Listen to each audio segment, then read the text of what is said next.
Hello everyone, welcome to my YouTube channel Brain Treasures Academy. Today we have lecture 2 of chapter 1 Real Numbers class 10. First video में हमने उसके Euclid division algorithm के बारे में पढ़ा था. आज हम उसी का कंटिन्यू करने जा रहे हैं. पहले हम इसकी वर्कशीट डिस्कस करेंगे जो हमने प्रैक्टिस वर्कशीट आपको मैंने होमवर्क दिया था. After that we will start new questions. Okay, so let's start everyone.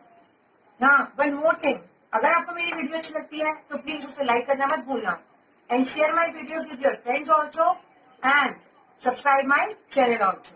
Yes everyone, let's start. Yes, so firstly we will discuss the homework जो मैंने आपको अपनी प्रीवियस वीडियो में जो आपको होमवर्क दिया था, यूक्लिड एल्गोरिथम के क्वेश्चंस दिए थे, मैंने यहाँ पे सोल्व किए हुए हैं और मैं आपसे थोड़ा सा डिस्कस कर लेती हूँ उसके बारे में. Yes everyone, look here, this is B part. In B part I have divided here, but divide करने पे जब भी रिमाइंडर आ रहा था वो डिवाइजर से बड़ा था. तो जब तक रिमाइंडर बड़ा आएगा तब तक तो हम उसको सॉल्व कर सकते हैं जैसे आप नॉर्मल डिवीजन में करते हो. तो इसलिए पूरा 196 से ही डिवाइड हो गया. बिकॉज जब तक रिमाइंडर छोटा नहीं आएगा तब तक हम आगे इसको एक और डिवाइड नहीं कर सकते. सो रिमाइंडर इसमें पूरा बड़ा ही आ रहा था तो ये पूरा 0 तक सॉल्व हो गया. सो इसलिए our HCF is 196 in this question. Okay everyone, check your answer कि आपका आंसर रॉन्ग है या राइट. Okay, yes. सो एक ही स्टेप था इसके अंदर ये वाला and 196 is the HCF. Now C part, because ये पार्ट तो मैंने आपको करवा दिया था क्लास में. B and C part was your homework. Now in C part में हमने यहाँ पे किया 255 3s are 765. Now 102 is reminder. अब इसमें देखो 255 बड़ा है एंड 102 छोटा. तो अगर हम डिवाइड करते हैं तो डेसिमल में जाएगी, वो तो हमें डेसिमल में डिवाइड करनी नहीं है यूक्लिड में, HCF में. सो अब वही की 102 जो है वो आपका डिवाइजर बन जाएगा and 255 will be your dividend. Then 102 2s are 204. Then remainder is 51. That is smaller than 102.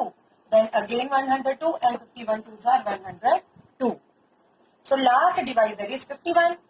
यहाँ से भी आप चेक कर सकते हो. Last divisor is 51. That will be your HCF. Okay? I hope कि आपको अच्छे से ये टॉपिक क्लियर हो गया होगा. नाउ हम अपने नेक्स्ट क्वेश्चन की तरफ चलते हैं. आज का जो हमारा क्वेश्चन है एक्सरसाइज 1.1 का, उसमें हम पहले क्वेश्चन नंबर 3 स्टार्ट करने जा रहे हैं बिकॉज वो इसी के बेसिस पे. Okay everyone, so let's start. Yes, so exercise 1.1 of NCERT book and question number 3. Yes, everyone read the question with me. An army contingent of 616 members is to march behind an army band of 32 members. मतलब एक army में 616 members हैं और उसके पीछे उसके मतलब 616 members को 32 जो बैंड के मेंबर्स है आर्मी के, उनके पीछे उनको परेड में पार्टिसिपेट करना है. The two groups are to march in the same number of columns. और उनको सेम नंबर ऑफ कॉलम्स में करना है, मतलब एक्स्ट्रा कॉलम्स नहीं होने चाहिए. जो 32 मेंबर्स की कॉलम्स होंगे उसके पीछे ही सारे 616 मेंबर्स को हमें अरेंज करना है. So what is the maximum number of columns in which they can march. जैसे आपने देखा होगा रिपब्लिक डे परेड में भी एक के पीछे एक बिल्कुल सीक्वेंस वाइज वो मार्च करते हैं, उस टाइप से इनको भी करना है. And we have to find out maximum number of columns कि जिसमें वो मार्च कर पाए. Okay, yes. So now we have to find out maximum number of columns. Maximum का मतलब क्या होता है? अधिकतम, ज्यादा से ज्यादा. तो मैक्सिमम का यहाँ पे मतलब है हमें फाइंड आउट करना है HCF means highest common factor, महत्तम समापवर्तक.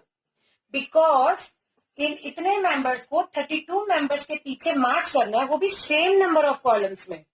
तो हमें उनका हाईएस्ट कॉमन फैक्टर निकालना है कि उनके अंदर जो समान है, सेम गुणनखंड या फैक्टर, वो कौन सा आ रहा है. ओके, सो दैट वो उतने ही कॉलम्स में मार्च कर पाए. Okay everyone, yes. So we have to find the HCF क्योंकि मैक्सिमम है यहाँ पे. मिनिमम होता है तो मिनिमम में हम क्या फाइंड आउट करते हैं? LCM. सो मैक्सिमम में आपको HCF फाइंड आउट करना है और आपको यूक्लिड डिवीजन एल्गोरिथम को ही फॉलो करना है जो मैंने आपको इसके पहले वाली क्लास में आपको समझाया था. So I have told you कि जो बड़ा नंबर है that is dividend and smaller number is our divisor. So we will write 616 and here we will write 32. Okay everyone? So 32 ones are 32 divided minus 11 minus 2 9 and 5 minus 3 2. Okay? Yes. Now हम क्या होता है यहाँ पे नीचे note down करोगे 6. आपको divide तो आती है. अब 32 के टेबल में 296 चेक करो कितने पे आता है. 32 के टेबल में अगर हम 9 से करें तो 9 2s are 18, 9 3s are 27 and 1 28. 288. 9s are 288.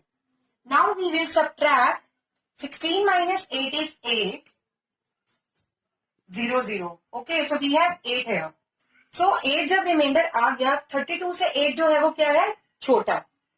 सो हम इसको आगे कंटिन्यू नहीं कर सकते. तो अब हम यहाँ पे यूक्लिड एल्गोरिथम लगाएंगे जो हम नेक्स्ट लगाते हैं. This one. Now, our divisor is now our dividend. 8 4s are 32. Yes, 0 is the remainder. Now you will write, जैसे मैंने आपको बताया था वही जब हम चेक करते हैं answer. 616, 32 multiply 19 plus remainder that is 8.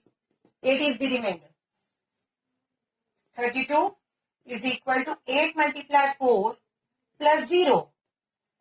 So इधर ही हमारा ओवर है. तो मैंने आपको बोला था कि जो हमारा लास्ट डिवाइजर होगा that will be our HCF. That will be our HCF. So our HCF is 8 and जो इनको मैक्सिमम नंबर ऑफ कॉलम्स में मैच करना है that will be also 8. कि 8 अगर वो कॉलम्स में ऐसे अरेंज होते हैं तो वो इक्वल नंबर ऑफ मेंबर्स में अरेंज हो जाएंगे. Okay everyone? Is it clear to you? Yes. So question 2 of exercise 1.1 is, everyone read with me, show that any positive odd integer is of the form 6 cube plus 1, 6 cube plus 3 or 6 cube plus 5 where q is some integer. Show that आपको ये show करना है कि कोई भी अगर odd integer होता है, कोई भी पॉजिटिव ऑड इंटीजर है तो is of the form this, कि वो इस फॉर्म में होता है जहां पे क्यू जो है वो कोई इंटीजर है. इसको हम यूक्लिड डिवीजन लेमा के थ्रू करेंगे जो हम ऑलरेडी कर चुके हैं. लेमा कोई न्यू वर्ड नहीं है.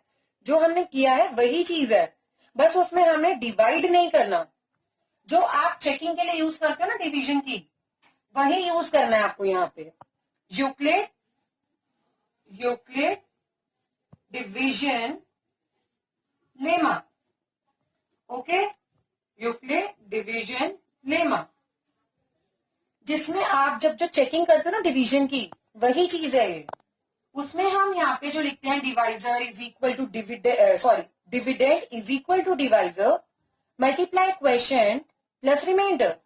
उसको यूक्लिड डिवीजन लेमा जो है वो इंडिकेट करता है C is equal to D Q plus R. इससे डिनोट करता है. वेयर R इज, यहां लिख रही हूं, where R is equal to 0 और greater than 0. Okay, equal to 0 है, greater than 0 and smaller than divisor and smaller than divisor. Yes, this is the Euclid division lemma. This is dividend, this is divisor, quotient plus remainder. वही चीज है जो आपने अभी हमने पहले भी की है, बस हमें इसमें डिवीजन पूरा नहीं करना, हमें यहाँ पे सिर्फ इस चीज को फॉलो करना. Where remainder is equal to 0, smaller than divisor and greater than 0. कि आपका यहाँ पे डिवाइजर जो भी होगा रिमाइंडर उससे छोटा होगा एंड 0 के इक्वल या 0 से बड़ा होगा. ओके एवरीवन, अगर आप इसका एग्जांपल लें जो हमें ऊपर ये गिवन है, यहाँ पे हमें जो गिवन है 6 cube plus 1, 6 is the divisor. 6 is the divisor. तो हम पहले आर की पॉसिबल वैल्यूज फाइंड आउट करते हैं कि इस क्वेश्चन में आर की पॉसिबल वैल्यूज क्या हो सकती हैं। आर की पॉसिबल वैल्यूज एक तो 0 से स्टार्ट होंगी, because equal to 0 and greater than 0 but smaller than divisor. Smaller than divisor means हमारे यहाँ पे डी क्या है, हमारे पास 6, तो आर की वैल्यू 6 से छोटी होगी। Means 1 2 3 4 and 5। हमें आर की ये वैल्यूज यहाँ पे जो है वो फॉलो करनी है। Got it everyone? These are the values of R. Got it? Now we have to put values of R in this equation. Okay? Yes. So we have to use this equation to prove the question. कि जो हमें question में prove ये show करने के लिए बोला है वो हम तब शो कर पाएंगे। Now everyone, मैं ये वाली इक्वेशन लिख रही हूँ यहाँ पे, C is equal to D Q plus R। यहाँ पे हम D, अच्छा एक और चीज, Q को भी हम यहाँ पे पुट कर लेते हैं। Q को हमें यहाँ पे बोला है कि फिर Q इज सम इंटीजर, तो हम Q की वैल्यू भी यहाँ पे अपने आप से एज्यूम कर लेते हैं। कोई भी पॉजिटिव इंटीजर 1 2 3 4 कोई भी आप Q की वैल्यू एज्यूम कर सकते हो। तो यहाँ पे मैं Q की वैल्यू एज्यूम कर रही हूँ 2। ओके, आप 3 भी कर सकते हो, 1 भी कर सकते हो, सबसे प्रूव हो जाएगा ये question, because Q is some integer. Okay everyone? So now in this question we have to find out the value of C. Now D हमारे यहाँ पे क्या है 6, okay, and Q is 2 and R की values हमें यहाँ पे एक एक करके सारी लेनी है। हम सबसे प्रूव करके देखेंगे तब हमारे को ये ऑड इंटीजर वाला प्रूव हो जाएगा। R की जगह firstly we will put 0। Now solve this question. We have 6 2s are 12 plus 0 is equal to 12. Okay, now again we will put D की वैल्यू 6, Q की वैल्यू हम 2 भी पुट कर सकते हैं। अगर आप चेंज करना चाहो तो आप चेंज भी कर सकते हो, बट मैं 2 ही पुट कर रही हूँ सो दैट आपको सॉल्व करने में इजी हो। Now we will put the value of R 1। Now answer is 6 2s are 12 plus 1 is equal to 13. 12 plus 1 is equal to 13. Yes. Now, next one is C is equal to, we will put 6 in the place of D. Then Q की जगह we will put 2 plus R की जगह we will put 2 because 0 और 1 हम put कर चुके हैं. Now we will put 2. So our answer is 6 2s are 12 plus 2 is equal to 14. Now again we will put 6 2, बस हमें R की वैल्यूज चेंज करनी है, R की सारी वैल्यूज पुट करनी है जितनी भी पॉसिबल वैल्यूज है 5 तक। Now we will put 3, 6 2s are 12 plus 3 is equal to 15. Now we will put 4 in the place of R. 6 2s are 12 plus 4 is equal to 16. Now we will put 5.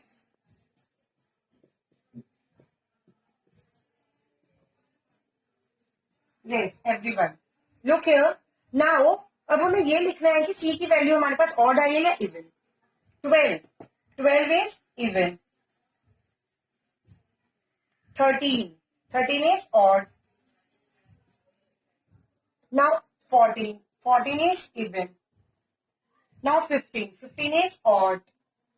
Then 16 is even. Then 17 and 17 is odd. अब हमें question में आप देखो तो हमें ये prove करना था odd integer is of the form these equations, कि कोई भी ऑड इंटीजर इन इक्वेशन की फॉर्म में होगा। अगर हम नीचे चेक करें तो हमारा जो जो ऑड आंसर आया, इवन को तो छोड़ दो बिकॉज इवन तो हमें लाना ही नहीं था, हमें ऑड लाना था। सो ऑड देखो किस किस का है यहाँ 6 2 plus 1 मीन्स 6 की जगह जब 2 पुट किया, ये 2 जो पुट किया वो क्या Q, 6Q plus 1, 6Q plus 1। Then next odd देखो कहाँ है ये रहा 6 2, अगर 2 की जगह हम वही Q करते हैं तो 6Q plus 3, 6Q plus 3। और यहाँ पे भी अगर हम 6 2 की जगह Q कर दें तो 6Q plus 5, 6Q plus 5।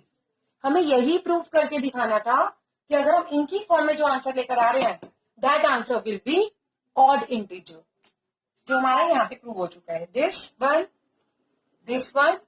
And this one. Okay, आप लिख सकते हो नीचे हेंस प्रूव। शो का मतलब ही वही होता है कि आपको प्रूव करना है। Okay everyone, so this question is proved now. Yes. So question number 4 of exercise 1.1. Everyone read the question. Use Euclid's division lemma to show that the square of any positive integer, कि किसी भी positive integer का जो square होगा is either of the form 3m और 3m plus 1 for some integer m। m जो है वो यहाँ पे इंटीजर है, वो कोई भी इंटीजर हो सकता है, बट वो इसी फॉर्म में आएगा अगर हम किसी भी पॉजिटिव इंटीजर का हम क्या करें, स्क्वायर करें। ओके, और हमें यहाँ पे भी यूक्लिड डिवीजन लेमा यूज करना, जो भी हमने क्वेश्चन नंबर 2 में यूज किया। Okay, so firstly I am writing Euclid's division lemma. Okay everyone? Yes. Euclid's division lemma is C is equal to D Q plus R, where R is greater than or equal to 0 and smaller than D. Okay? You have to write this statement. आपके exams में इसके number है अलग से. So everyone don't forget to write this statement. Okay? Now अब फिर से हमारे इसका सेकेंड स्टेप जो मैंने आपको इससे पहले वाले क्वेश्चन में कराया था कि हमें आर की वैल्यूज देखनी है सबसे पहले, कि आर की पॉसिबल वैल्यूज यहाँ पे कितनी है। अब हमने ये बोला कि आर की वैल्यू 0 के इक्वल हो सकती है, तो आर इज इक्वल टू 0 तो आएगा, बट डी से मीन्स जो आपका डिवाइजर होता है उससे छोटी होनी चाहिए, and we have divisor 3 in this question. 3 है हमारे यहाँ पे डिवाइजर, तो डिवाइजर 3 है, तो 3 से छोटा हमें आर की वैल्यूज देखनी है, that is 0 1 and 2. Got it? Okay. अब इसी इक्वेशन में जैसे हमने पहले वाले क्वेश्चन में जो हमारा 6q वाला क्वेश्चन था उसने हमने वैल्यूज डाली थी, वैसे हम इसमें भी डालेंगे। Firstly we have c is equal to d q plus r is equal to d की जगह में क्या लिखना है, 3। क्या लिखना है, 3, और Q की जगह पे हम यहाँ पे Q ही रहने देंगे, अभी Q को हम चेंज नहीं कर रहे हैं, एंड प्लस R की वैल्यू इज 0।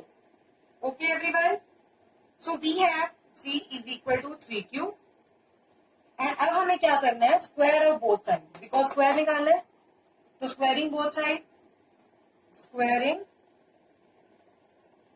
Both sides. अगर हम दोनों साइड्स का स्क्वायर करते हैं, then we have c square and 3q square. C square is equal to 9q square. Okay, but अब हमें इसको ये देखना है कि वो इस फॉर्म में आ रहा है क्या। सो इस फॉर्म में आएगा आंसर अगर हम आगे करेंगे। Yes everyone, look here, yes c square is equal to 9q square। अगर हमें 3 बाहर चाहिए तो हम इसको कर सकते हैं, 3 बाहर आ जाएगा और अंदर क्या आ जाएगा, 3, बिकॉज 3 3 जा 9, और क्यू स्क्वायर अंदर ही बचेगा। Okay, so c square is equal to 3, और 3q स्क्वायर को जब हम सॉल्व करेंगे क्यू की कोई भी वैल्यू रख के, तो हमारे पास वो क्या आएगा, पॉजिटिव इंटीजर, बिकॉज अगर हम क्यू की वैल्यू -1 -2 भी रखते हैं तो ऊपर स्क्वायर होने के कारण वो प्लस में चेंज हो जाएगी। तो हमें जो प्रूव करना है कि पॉजिटिव इंटीजर आना चाहिए, तो वो पॉजिटिव इंटीजर ही आएगा। सो हम 3q स्क्वायर की जगह हम क्या लिख सकते हैं, m, because m is also integer. So we will write 3m। Got it? Now 0 से तो हमने प्रूव कर दिया, बिकॉज 3m की फॉर्म आ गई हमारे पास। Now we will put 1 in the place of r। Okay, so मैं सेकेंड पार्ट कर रही हूँ यहाँ पे, मतलब सेकेंड आर की वैल्यू 1 रख रही हूँ। सी इज इक्वल टू, और डी क्यू था, डी की जगह वही आपका आएगा 3, और क्यू की जगह हम क्यू ही रहने देंगे, एंड आर की जगह हम क्या पुट करेंगे, 1. r की जगह हम क्या पुट करेंगे 1. नाउ 3q plus 1 तो प्लस होगा नहीं, so we have to square both sides. हम c का स्क्वायर करेंगे एंड 3q plus 1 का square. Okay everyone? Yes. Now we have c square is equal to, अब इसमें आपकी a प्लस b का होल स्क्वायर वाली आइडेंटिटी यूज होगी.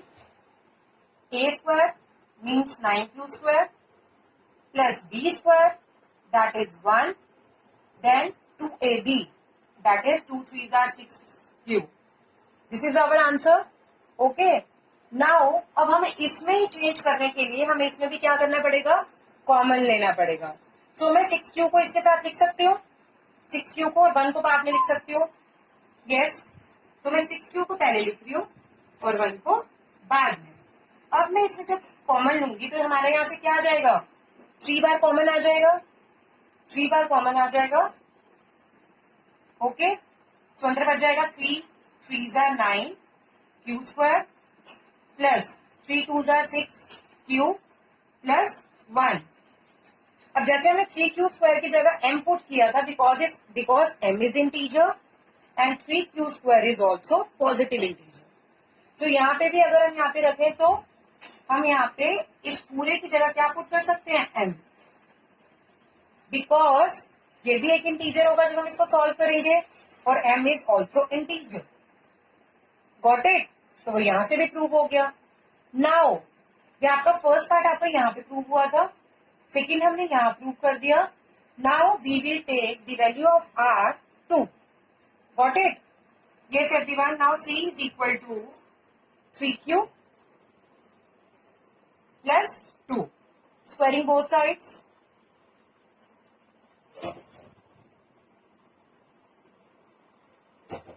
Yes. Now here you will also follow the property of a plus b whole square. A square plus 2ab, 2ab, 2 3s are 6, 6 2s are 12 plus b square means 2 का square. Yes. So c square 9q square plus 12q plus, अब हमारे पास because यहाँ पे सिर्फ 1 है तो अब हम 4 को 3 की टर्म्स में चेंज करेंगे. We will write 4 as 3 plus 1. Now we will take common. अब इन तीनों में से हमारे पास क्या कॉमन आ जाएगा, यहाँ से 3 कॉमन आ जाएगा. So we have now 3q square, 3 4s are 12, 3 1s are 3 और 1 हमारा यहाँ पे बच गया. अब वही सेम इस पूरे की जगह हम क्या पुट कर सकते हैं m, because m is integer and this is also an integer. So we will put m here. So हमने यहाँ पे r की 3 वैल्यूज पुट की. r is equal to 0. So हमारी ये इक्वेशन बनी थी 3q. उसके बाद हमने स्क्वायरिंग की थी बोथ साइड, जिसका हमारे लास्ट में आंसर आ गया था 3m, जो इसकी फॉर्म में है. फिर जब हमने r लिया 1 तो फिर हमारा इस फॉर्म में आंसर आ गया 3m plus 1. That is here. And जब हमने लिया r2 तब भी हमारा आंसर आ गया 3m plus 1. इट मीन्स कि जब भी हमारा कोई पॉजिटिव, अगर हम पॉजिटिव इंटीजर का स्क्वायर करते हैं तो हमारे पास इस फॉर्म में आंसर आएगा. Got it everyone? Yes. So now our exercise 1.1 is completed मेरी साइड से. आपके लिए क्वेश्चन है होमवर्क, क्वेश्चन नंबर 5. जैसे मैंने यहाँ पे स्क्वायर किया है, क्वेश्चन नंबर 5 में आपको क्यूब करना है. Okay. So exercise 1.1 question number 5 is your homework. Okay. और एक्सरसाइज 1.1 से पहले जितने भी एग्जाम्पल्स हैं वो भी आप कोशिश करना कि आप नेक्स्ट क्लास तक कंप्लीट कर लो, ताकि आपका ये पूरा टॉपिक क्लियर हो जाएगा एंड कंप्लीट हो जाएगा. After that we will start prime factorization method. Okay. So everyone, किसी को कुछ भी डाउट है तो आप कमेंट बॉक्स में कमेंट कर सकते हो और आप अपने आंसर्स भी कमेंट बॉक्स में कमेंट कर सकते हो. Okay everyone, thank you so much.